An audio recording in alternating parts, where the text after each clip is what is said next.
안녕하십니까? 오늘은 4조 1차 강의를 시작하겠습니다.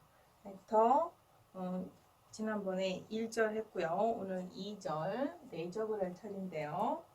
내접 정의 아시겠지만 지금 바로 3차로 써놨어요. 3차일 때나 2차일 때는 차이가 3차에서 하나 줄이면 2차 공식이라 조금 더 보편적인 3차 공식으로 써놨고요.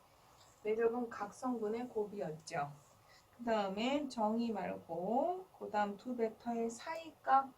그러면 두 벡터가 있는데 그 두 벡터의 내적 말고 사이값을 세타라고 했을 때 세타와 내적과의 관계 공식이 이렇게 된다.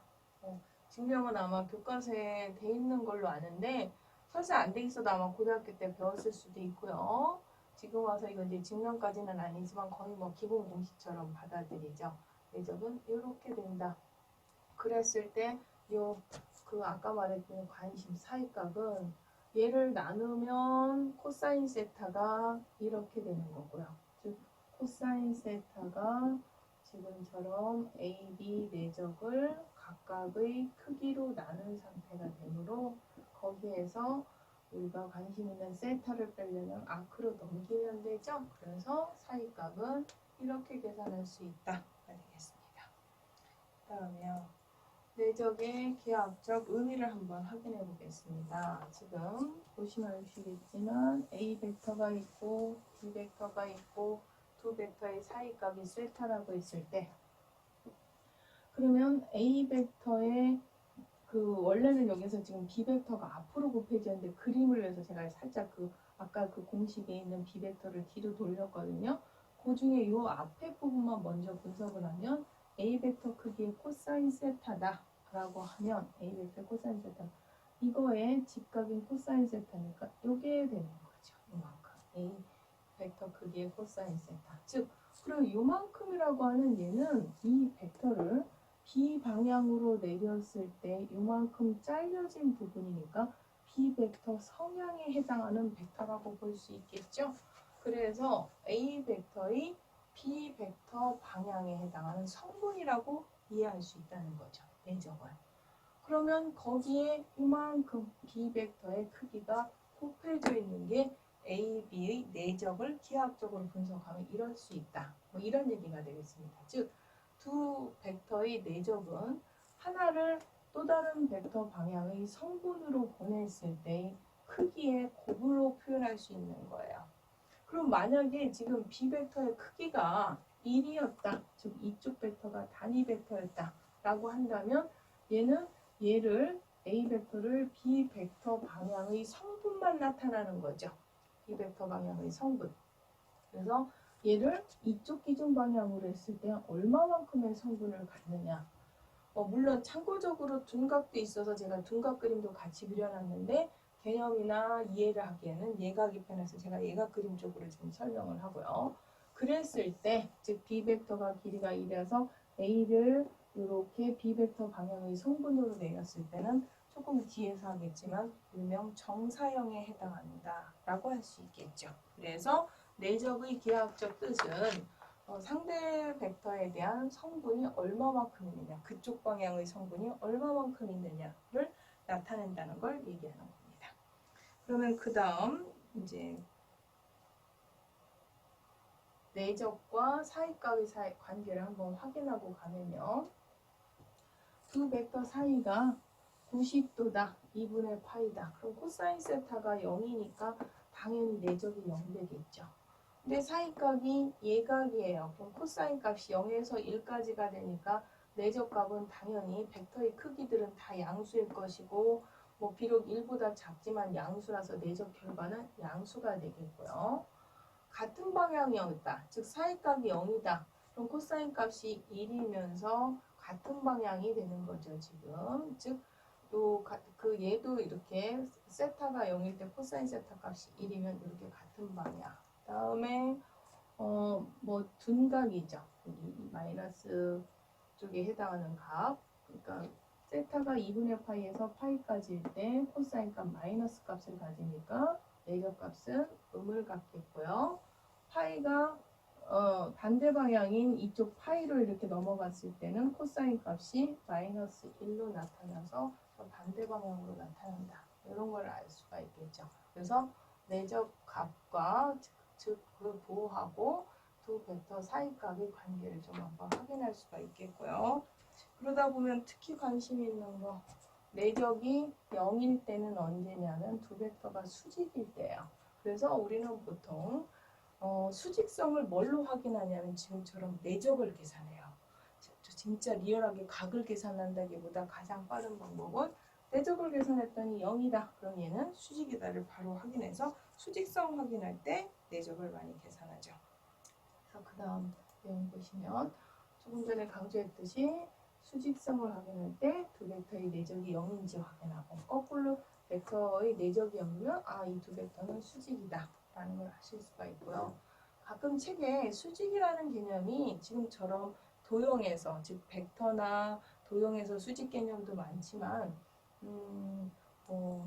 평면, 직선이나 이런 평면 두 벡터 이런 데에서 다 이렇게 수직 개념이 많이 나와. 심지어 조금 더 복잡해지면 함수에서도 수직이냐, 이 함수와 이 함수가 직교하냐, 뭐 이런 개념들이 있다 보니까 수직이란 용어를 뭐 어느 책에서는 퍼펜디큘러, 오소고날, 노멀 다 이런 표현을 쓰는데 뭐 얘네들이 다 수직이야? 다 똑같은 의미의 수직인데요. 이제 주로 사용할 때 노멀 같은 경우는 벡터, 직선이나 평면에서 이런 벡터들일 때 수직 벡터를 노멀 벡터 뭐 이런 표현을 많이 쓰고요.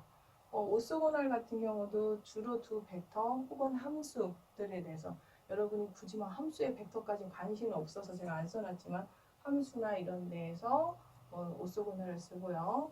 그 다음에 직선이나 평면에서는 퍼펜디큘러라는 표현을 쓴다는 것까지 한번 확인을 시켜드렸습니다. 그럼 이제 사형으로 넘어가겠습니다. 아까 얘기했던 내적의 의미라면서 했던 사형. 그럼 얘를 이쪽 방향의 성분, 일명 정사형. 여기 있는 좀 흐린색 그 블랭크 같은 이 화살표, 이만큼이 저 A 벡터를 B 방향으로의 정사형이라고 하고, 정사형이 영어로 프로젝션이에요. 그 앞에 있는 4개의 알파벳 기호를 따라서 수학적 기호를 만든 거예요. 그래서 정사형을 마치 저렇게 PRO J를 쓴 다음에 기준이 됐던 벡터 P를 로그의 진수처럼 쓰듯이 이렇게 B 그 다음에 A 보낸 건 진수처럼 이렇게 크게 써서 저렇게 기호화 시켜서 표현합니다.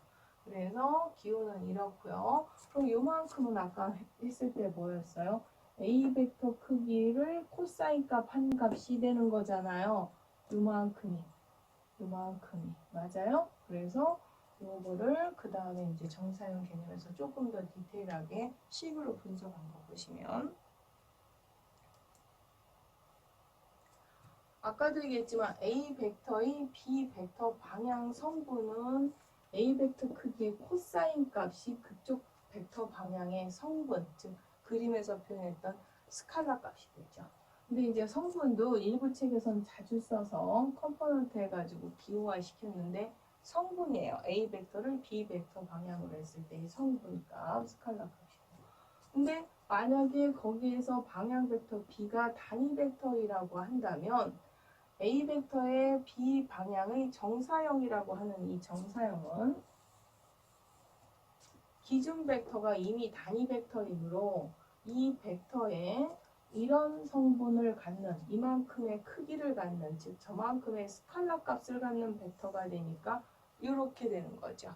그래서 다시 앞에 그림으로 한번 가시면 다시 강조하지만 쉬운 그림 이거를 얘가 B 벡터가 단위 벡터라면 이 A 벡터를 B 벡터의 정사형이라고 하면 A 벡터 크기를 이만큼 한 거 코사인 값이라고 그랬었죠. 앞에서 했던 듯이 A 벡터 크기에 코사인 세타가 되는 게 이만큼의 크기인데 그게 이쪽 방향 A 벡터를 B 벡터 방향으로 내렸을 때의 어떤 성분인데 얘가 단위 벡터예요.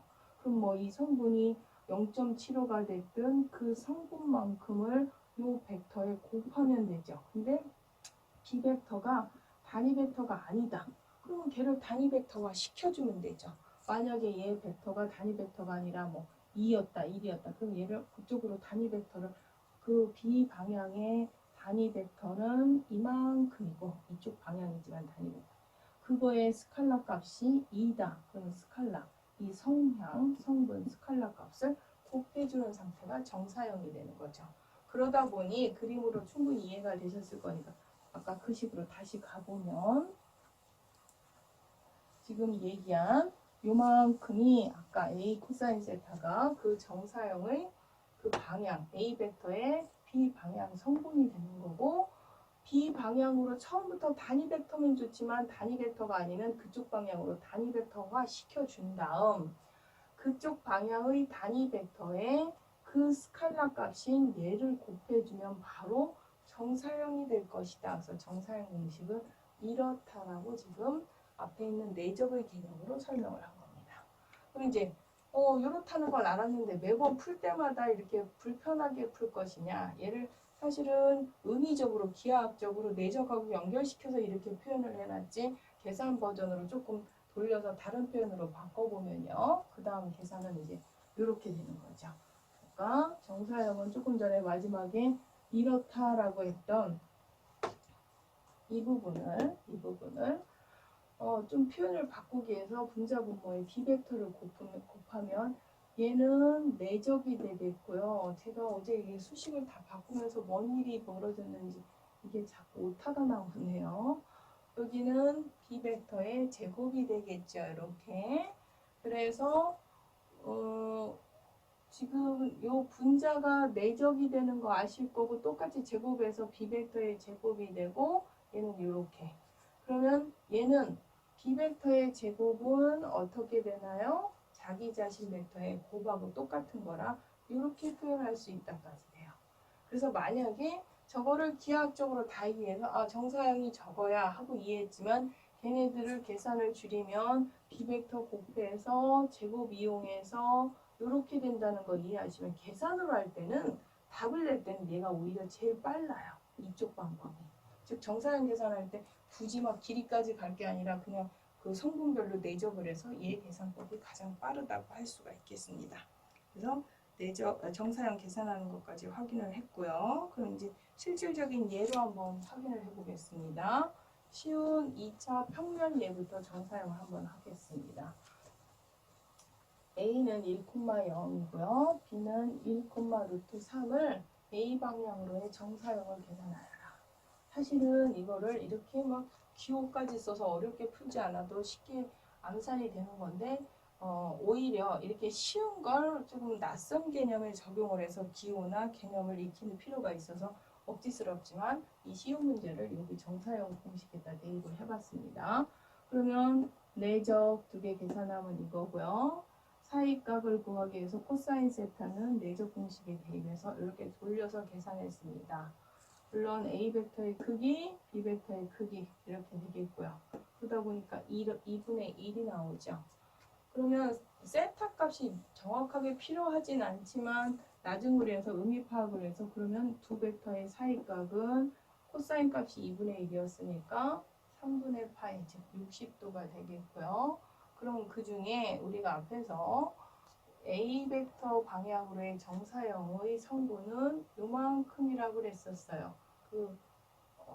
B 벡터를 A 벡터 방향으로의 성분은 B 벡터 곱하기 크기 곱하기 코사인 세타. 근데 여기에서 B 벡터 크기는 요 부분 2가 되겠고요. 코사인 세타는 이 A, B 두 사이값 세타죠.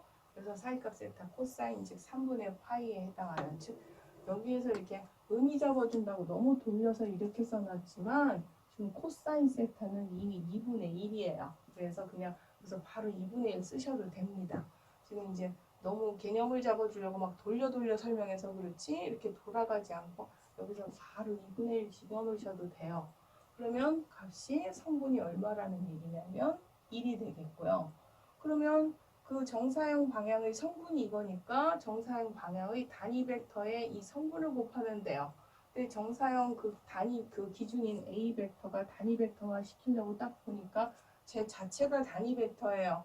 그래서 저 자체인 A 벡터에 그 성분 1을 곱하니까 답은 이렇게 되는 거죠. 그 다음에요. 방법 2는 지금은 이제 정사형 공식 개념 때문에 되게 돌려서 했지만 얘도 그렇게 할 게 아니라 계산만, 나는 걔네들의 사이값이라든지 기하학적 상호 관계가 아니라 결과적인 정사형을 빨리 계산하고 싶다. 그러면 이 계산법이 더 빠르다 그랬죠? 얘는 이것보다 보통 길이가 안 나왔을 때는 AA 내적으로 계산을 해주시면 되겠고요. 앞에서 A가 지금 1,0이었고 B가 지금 B가 루트 3이었나요? 아닌가요? 1, 루트 3이었나요? 우리 지금 하는 게 이렇다고 하면 요거 내적은 어떻게 되냐면 분자가 1이 되겠고요. 그 다음에 분모는 얘 벡터 크기 제곱이니까 또 1이 돼서 1분의 1이고 A 벡터. 그래서 그 앞에 곱해지는 게 1이고 A 벡터 자신이 나와서 이 계산법이 훨씬 더 빠르죠. 그 다음 문제로 가보겠습니다. 똑같이 1, 루트 3인데 이번에는 아까 1번 문제처럼 1,0로의 정사형이 아니라 이번에는 0,1로의 정사형을 생각해 본 거예요. 그럼 0,1로의 정사형 방식은 똑같아서 얘는 이제 의미 파악은 좀 됐을 것 같아서 계산 빠른 버전으로 정사형 결과값만, 물론 얘는 C 길이가 지금같이 앞에는 그나마 길이가 있었지만 없었으면 얘는 CC로 이렇게 계산해 주시면 되겠죠. 두 개의 내적으로. 그러면 C하고 B를 곱하면 얘하고 얘를 내적하면 얘는 사라지고 요만큼 분자는 루트 3이 되겠고요. CC를 자기 자신 벡터를 곱하면 1이 돼서 1분의 3에 C 벡터를 곱하면 이렇게 정사형이 나오는 걸 아실 수가 있습니다. 그래서 이제 의미 파악을 하면서 아니면 계산 버전으로 했는데 얘를 다시 그래도 기하학적으로 다시 분석을 한번 해주면요. 1, 루트 3 이 벡터를 지금 x축 방향 1의 방향으로 정사형을 그린 거예요. 그러면은 x축 방향 1,0으로 정사형을 하니까 그대로 이게 이쪽 성분은 1이었던 거죠. 요거 자신, 즉 아까 처음에 주어졌던 a 벡터 자신이 된 거고요. 이쪽 y축 성분, 즉 c가 뭐였냐면 이쪽 방향으로 c가 1이었던 y축 성분으로 1만큼 이쪽 방향으로 정사형을 구해보니까 얘는 이쪽 방향으로 갔을 때는 그쪽 성분은 길이가 이쪽 방향의 3배만큼 가는 루트 3배만큼 늘어나는, 즉 얘의 이 벡터의 y 성분은 루트 3인 거고 얘의 x 성분은 1이 된다는 걸 아실 수가 있죠. 얘의 리얼 길이는 2다. 아까 첫 번째 문제 풀 때처럼 이 전체 토탈 이 벡터의 길이는 2인데 얘를 x축 성분은 이 x 성분이었던 1이 되는 거고 y축 성분을 분석했더니 그 정사형이 곧 그 y축 성분이 정사형의 스칼라 값이 됐던 이런 상황이 되는 거죠. 그래서 평면에서의 정사형을 공식에 대입해서 한번 확인해 봤고요. 이런 문제 풀면 뭐 저런 걸 갖다 뭐 정사형 공식까지 바로 숫자로 알겠는데 라고 할 수 있어서 3차 공간에서도 한번 얘를 한번 확인해 보겠습니다. 쉬운 것 같지만 시험 문제에서 시험 문제 내면 또 의외로 또 많이 틀리는 문제이기도 해서 3차도 좀 가장 단순한 쉬운 111. 선생님 뭐 예제 만들기 싫어서 111을 대입했나? 뭐 이러실 수 있는데 그렇지 않아요. 일부러 쉽게 잡아주려고 111을 쓴 거예요. 111을 1,0,0, 즉 3차 공간에서 x축의 표준 단위 벡터에 해당하는 i에다가 보냈을 때의 어떤 성분과 정사형 그러면 아직은 첫 번째 문제 버전이니까 줄이지 말고 기하학적 의미 해석을 하기 위해서 앞에서 했듯이 a와 i를 내적을 해요. 얘하고 얘 내적하면 1이고요. 사이값 구하려고 사이값 공식에다 대입하면 분자는 아까 계산한 1이지만 분모에 있는 i는 단위 벡터니까 1이지만 a는 벡터의 크기가 루트 3이라서 코사인 알파 값이 루트 3분의 1. 물론 아까도 얘기했지만 나중을 위해서는 알파가 뭐 필요할 수 있지만 지금은 코사인 알파 자체가 필요하기 때문에 그냥 코사인 알파로 직접 빼셔도 되겠고요. 즉 이 과정은 생략하셔도 돼요. 굳이 뭐 방향 코사인이나 이런 나머지까지 연결시키지 않을 거면 이건 생략하셔도 되겠고요. 그러면 성분은 A 크기의 코사인 알파였는데 A 크기는 아까도 얘기했지만 루트 3이고 코사인 알파도 루트 3분의 1이므로 대입하면 그 성분은 1이다. 그러면 성분은 1이고 i 방향의 단위 벡터, i는 이미 단위 벡터니까 i 자신이면 되겠죠. 얘는 1이었잖아요. 그래서 정사형을 구하니까 1이다. 이렇게 되겠고요. 그 다음 관련된 2번 문제 한번 보겠습니다. 같은 벡터를 이번에 y축 방향의 단위 벡터인 j로 보냈을 때 어떤 성분과 정사형 첫 번째 건 자세히 분석해서 그냥 중간 과정을 좀 생략하고요. 비슷해서 이 A 벡터 크기 똑같이 3이고요. 코사인 베타도 계산하면 똑같은 방법이라 루트 3분의 1 바로 결과만 썼어요. 그러다 보니까 성분은 1이고 그 성분 1을 J축 단위의 J축 방향의 단위 벡터 이미 보니까 얘는 단위 벡터 이거라서 1 곱하기 J 즉 J 자신이 됐죠. 그 다음 3번 관련된 것도 빨리 한번 확인을 해보면 3번도 방법은 똑같죠. K축, 즉 Z축의 길이가 1인 단위 벡터 방향으로 했더니 이렇게 되는 거죠. 그럼 지금까지 했던 저 A라고 하는 이 벡터는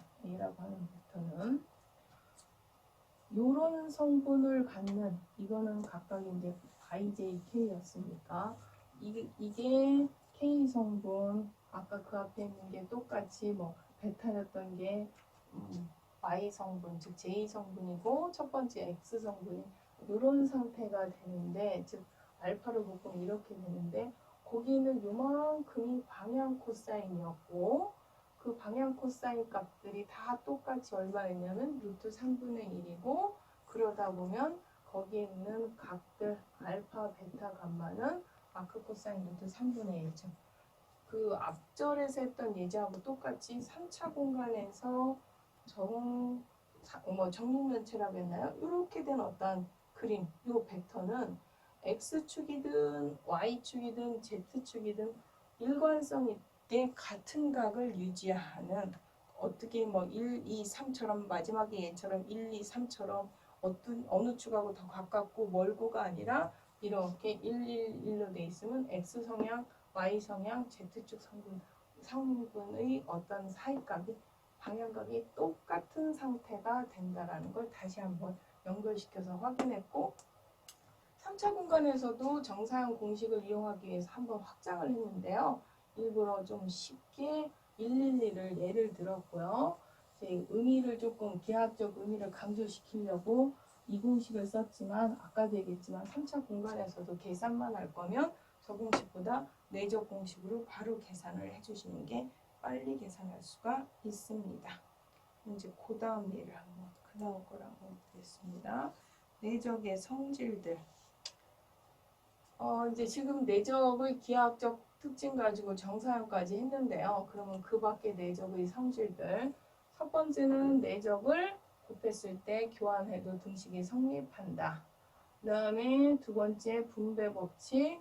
그 다음에 내적을 할 때 어떤 스칼라베가 되어 있는 건 밖으로 안쪽에 있는 스칼라베들도 다 밖으로 빼서 이렇게 계산할 수 있다와 4번 공식은 아마 고등학교 때도 자주 봤던 공식일 건데 벡터 크기의 제곱은 자기 자신을 내적한 거하고 같다 해서 굉장히 자주 쓰는 공식이죠. 내적을 얘로 바꾸기도 하고 얘를 이쪽으로도 바꿔서 굉장히 자주 쓰는 공식이죠. 그래서 그 길이 제곱하면 바로 자기 자신이 내적이 되겠고요. 여기서 2, 3, 4 굉장히 익숙하고 1번조차 익숙한데 참고적으로 여러분이 모든 곱하기는 당연히 곱한 순서 성립하는 거 아니야? 저런 걸 멘트로 해? 라고 하시는 분들 위해서 다음 절에 벡터곱이 있어요. 벡터곱에서는 지금처럼 곱하기 순서를 바꿨을 때 등식이 성립하지 않습니다. 그래서 같은 곱하기라도 지금 하는 저 점곱, 내적, 일명 다트 프로덕트는 교환이 성립하지만 다음 시간에, 다음 절에 하는 벡터곱이라고 하는 크로스곱에서는, 즉 외적에서는 교환이 성립하지 않으므로 항상 저거 성립한다고 해서 원래 바꾸면 등식이 성립하지 않는 게 있습니다. 그래서 같은 곱하기지만 이쪽 내적 쪽에서는 교환이 성립하지만 외적 쪽에서는 성립하지 않는다는 거하고 같이 연결시켜서 비교해서 알아두시면 되겠습니다. 그 다음 벡터 길이의 성질로 넘어가겠습니다. 길이에 대한 성질 중에 일단 뭐 길이 중에서도 합에 대한 성질도 있고 곱에 대한 성질이 있는데요. 합에 대한 성질은 굉장히 간단하니까 곱에 대한 성질 먼저 확인하겠습니다. 이 벡터 길이 곱에 대한 성질. 유명한 코시-슈바르츠 부등식인데요. 여러분 코시-슈바르츠 부등식 고등학교 때 배웠어요. 그거하고 뭔가 전혀 다르죠. 매치가 잘 안 되는 것 같은데요. 일단 코시-슈바르츠 부등식 벡터 버전은요. 두 벡터 UV에 대해서 이와 같은 등식이 성립한다. 단 등호가 성립하는 것은 두 벡터가 평행과한 경우나 동치이다. 라고 했는데 얘는 아까도 얘기했지만 벡터 길이의 곱에 대한 성질이에요. 두 벡터의 각각의 내적을 하다 보면 뭐 양일 수도 있고 180도 반대 방향 혹은 뭐 둔각일 경우 얼마든지 음이 나타날 수 있잖아요. 걔네들의 절대값을 씌워서 어쨌든 그 크기, 얘네들 내적의 크기는 각각의 벡터의 길이의 곱보다는 같거나 작다. 뭐 이런 얘기가 되는 거예요. 물론 얘를 또다시 아까 제가 두 벡터의 사이값 쭉 타입별로 했던 개로 가서 설명을 해도 되는데 그렇게 하면 여러분이 너무 막 무슨 내적 갖다 기하학적으로 막 끝장을 보고 선생님이 설명하려고 하는구나 할 것 같아서 조금 거기까지는 적고요. 가볍게 그냥 식으로 간단하게 이 벡터곱 길이에 대한 어떤 관련된 공식은 가장 간단하게는 내적 정의가 이거였죠. 절대값 시우나 안 시우나 여기에서는 코사인 값만 절대값이 되겠고요. 코사인 절대값은 최대치가 1이니까 이런 부등식이 성립하겠죠. 그래서 코시-슈바르츠 부등식은 간단하게 증명하면 그렇게 되겠구나. 식으로는 이해가 돼요. 그래서 두 벡터 내적의 어떠한 크기는 각각의 벡터의 길이보다 같거나 작다. 그래서 아까 뭐 이런 거죠. 같을 때가 평행하다. 내가 자꾸 안 한다고 해놓고 지금 두 벡터가 평행하다. 같은 방향일 때는 내적이 코사인 값이 1이라서 이거 크기 곱하기 이거 크기로 되는 거죠. 그 얘기인 거예요. 그래서 내적은 이 두 벡터의 길이가 각각 길이의 곱일 때가 가장 큰 거고요. 나머지는 더 작은 상태가 되죠. 그래서 평행할 때가 같을 때, 가장 클 때. 그러니까 최대치를 이룰 때, 는일 때가 같은 방향일 때, 그래서 아까 그림 내가 다시 가긴 좀 그렇고요. 다 분석하긴 그렇고 마지막 그림에 같은 방향일 때였죠.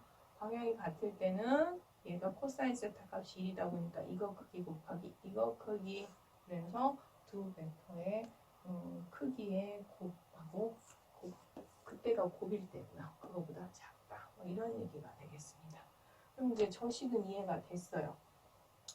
여러분이 봤던 지금까지 코시-슈바르츠하고 저 벡터 버전은 전혀 다른 공식 같은데 여러분이 지금까지 봤던 그 코시-슈바르츠 부등식 버전을 다시 한번 써봤어요. A, B 얘를 벡터처럼 X, Y로 벡터적인 해석을 하면 U하고 V를 내적한 게 얘가 되는 거 맞습니까? 그 다음에 얘는 U 벡터의 크기 맞습니까? 이거는 V 벡터의 크기 맞습니까? 조금 전에 그 코시-슈바르츠 벡터 버전하고 똑같은 거예요. 그거를 여러분이 봤던 버전으로 한 번 더 돌리면 이 상태를 양변을 뭐 한 거예요? 이렇게 제곱한 거예요. 그래서 얼핏 보면 여러분이 배웠던 이 공식과 지금 하고 있는 이 부등식 코시-슈바르츠 벡터 버전이 다른 것 같지만 다 연결되어 있고요. 사실 코시-슈바르츠 버전은 뭐 여러분 버전, 뭐 벡터 버전 이렇게 얘기를 하는데 적분 버전도 있어요. 일부 조금 이제 수학하고 관련된 그 굉장히 많이 관련된 쪽은 나중에 이제 코시-슈바르츠 적분 버전도 관련된 문제를 푸실 수 있는 사람도 있겠지만 그렇지 않은 사람들도 있을 것 같아서 제가 적분 버전을 생략했고요. 코시-슈바르츠 적분 버전도 같이 있다는 정도는 설명드리겠습니다. 그 다음에 길이 합에 대한 공식은 이미 다 아시죠? 이건 뭐 너무 많이 봐서 그 아까 있던 그 합에 대한 길이죠. 두 벡터의 길이 합은 그림으로 보면 두 벡터 합 가장 간단한 거 이걸로 했을 때 이거잖아요. 이 길이는 이 길이와 이 길이를 더한 것보다 얘가 이쪽 두 길이 더한 게 더 크다. 그래서 삼각형을 그려보면 바로 확인돼서 삼각부등식이다. 이런 얘기가 되는 거죠. 그래서 합공식도 설명을 했고요. 그 다음 정리로 한번 가서 보겠습니다.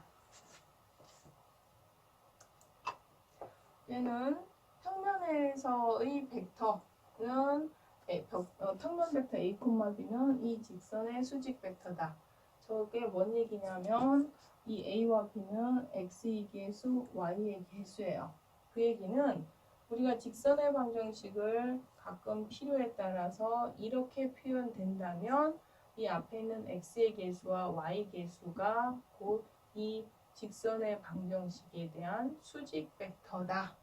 이런 얘기인 거예요. 그래서 직선 뭔가 구했을 때 지금 이 직선의 수직 벡터 얘는 A, B다. 그 직선의 방정식이 AX, BY 플러스 C는 0으로 주어졌을 때 X와 Y의 개수가 수직 벡터인데 이게 이제 나중에 다음 절에 아마 3차 공간 버전이 있어요. 3차 공간은요. 직선이 아니라 뭐로 넘어가냐면요. 평면으로 넘어갑니다. 미리 간단하게 가서 예습하면 평면 방정식 이렇게 표현돼요. 거기에 있는 개수 x, y, z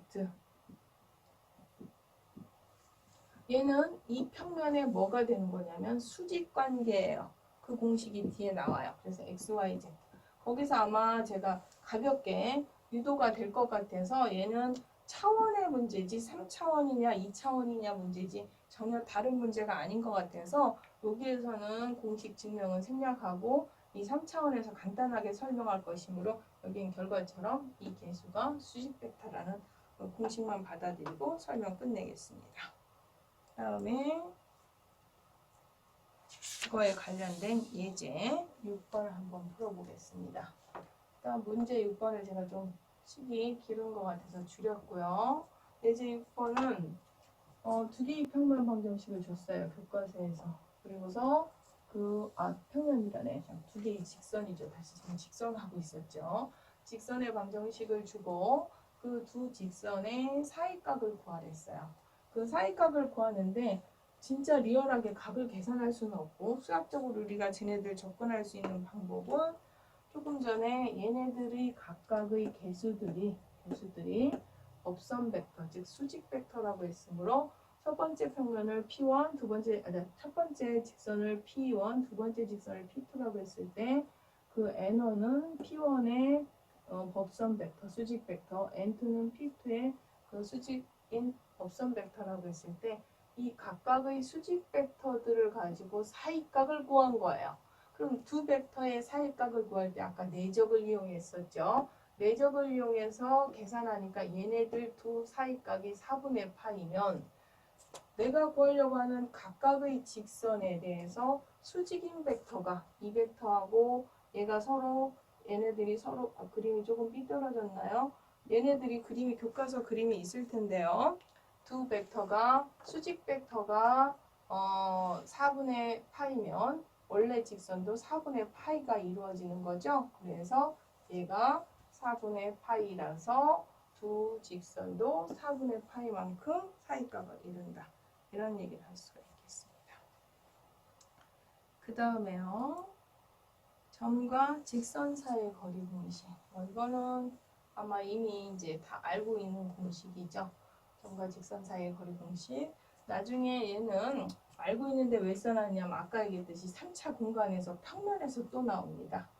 ax 플러스 by 플러스 cz 플러스 d는 0. 내가 뒤에서 이제 평면이라고 배웠는데 평면의 방정식 평면 3차 공간에 x, y 그 다음에 z 요런 점 그럼 3차 공간에 있는 x0, y0, z0라는 점에서 이 평면 방정식까지의 거리 d는 쟤랑 유사해요. 공식이.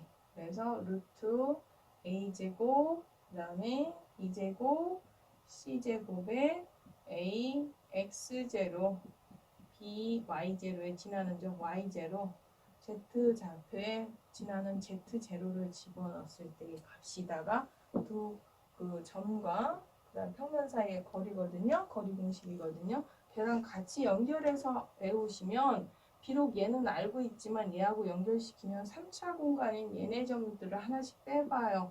빼보면 여러분이 지금까지 알고 있는 저 공식하고 일치하는 거죠. 얘네들 빼면. 그래서 서로 공식을 연결시켜서. 그래서 일명 얘 때문에 써준 게 아니라 다음에 이 공식을 외우려면 얘를 하나 업그레이드 시켜서 얘를 외워서 다시 평면 낮게 공식을 외우시는 게 아니라 업그레이드해서 3차에선 이랬고 2차에선 이렇지 이렇게 이해하시면서 외우시면 편하시겠습니다. 그 다음에 두 직선 사이의 거리를 구하라. 그러면 조금 전에 점과 직선 사이의 거리, 물론 내가 지금 평면하고 연결을 시켰지만 원래는 점과 직선 사이의 거리였어요. 근데 점하고 직선이었는데 여기는 두 개의 직선을 줬죠. 그럼 어떻게 해요? 한쪽에서 지나는 점 하나를 찾아서 이쪽 직선, 아니면 이쪽에서 지나는 점에서 이쪽 직선, 어느 쪽이든 상관이 없는데요. 그럼 이쪽에서 지나는 점들을 어떻게 찾느냐? 지나는 점.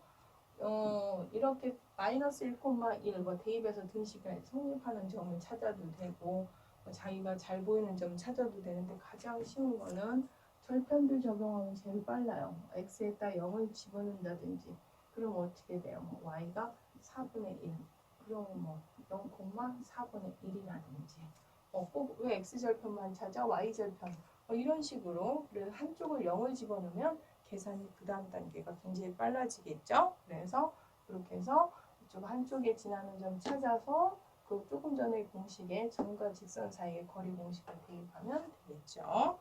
그래서 점과 직선까지 확인했고요.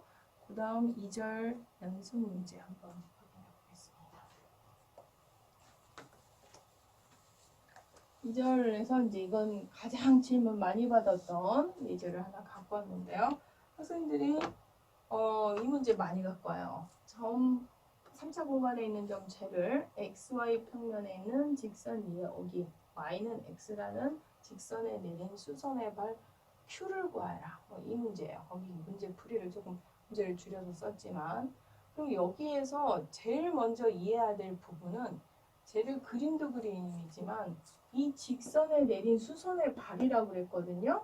그럼 이 직선에 내린 수선의 발 아까 정사형 개념이에요. 어떠한 정사형이라고 한다. 그러면 이 벡터를 이쪽으로 내린 수선의 발이니까 정사형인데 수선의 발 정사형인데 그러면 기준이었던 얘가 우리는 지금까지 뭘로 줬어요? 다 벡터로 줬어요. 근데 얘는 지금 뭘로 준 거예요? 직선으로 준 거예요. 그러면 우리는 정사형이라는 걸 이렇게 벡터 기준 벡터가 줬을 때 구했는데 지금 직선인데 어떻게 여기다 정사형 개념을 집어넣어? 그래서 이 y는 x라는 이 3차 공간에서의 이 직선을 벡터로 표현할 줄을 알아야 돼요. 그래서 거기서 일일이 모든 학생한테 여러 번 설명하던 문제라 지금 같이 하려고 하는데요. 3차 공간에서 y는 x다. y는 x다. 얘를 벡터로 표현하려고 그래요. 그럼 이 직선을 이렇게 이 y는 x라는 요 직선을 벡터로 표현하려면 얘는 x 성분하고 y 성분이 다 똑같이 같은 값들을 갖는 거죠. x가 얘가 a면 y축으로 가는 것도 a, b면 b 같은 값으로 움직여요. 즉 일명 여기 있는 직선의 특징은 점들의 특징은 t, t로 움직이죠. 이 직선은. 단 3차 공간에 벡터로 표현해야 되니까 xy 좌표가 아니라 추가적으로 y좌표는 이 평면 위에 있으니까 0이 되겠죠. 그래서 걔 표현은 t, t,0인데 t, t,0이면 마치 모르는 문자 변수가 들어가 있는 것 같아서 아직 힘들까봐 이 공동 숫자 스칼라 t를 빼서 1,0으로 일단 바꿔놓으면 그 다음 계산이 훨씬 더 쉽겠죠. 그래서 나중에는 이 TTT라는 표현이 좀 필요하지만 현재는 계산을 뺄 때는 요 TTT보다는 그 공동상수 T를 빼서 요 표현으로 제가 그래서 3차 공간의 벡터로 표현하면 얘는 1,1,0이다. 이렇게 표현해서 일명 이 벡터로의 정사형으로 계산하시면 되는 거죠. 그러면 얘하고 얘 내적하면 분자는 6이 되겠고요. 얘는 6이 되겠고 v 벡터 얘의 크기는 2인데 그거의 제곱이니까 2가 되겠고 혹은 내적으로 가도 되겠고요. 그러다 보니까 스칼라 값은 3인 거에다가 v 벡터를 써서 제 내린 수선의 발은 저렇게 된다가 되겠습니다. 그래서 이 문제는 저 숫자 정사형 계산보다 더 중요한 게 y는 x라는 걸 저건 정사형 문제였고 이거를 이런 직선을 벡터로 표현하려면 해서 조금 단순화시킨 이 표현까지 여러분이 아시면 된다고 할 수 있겠습니다. 오늘 2절은 여기까지 하겠습니다.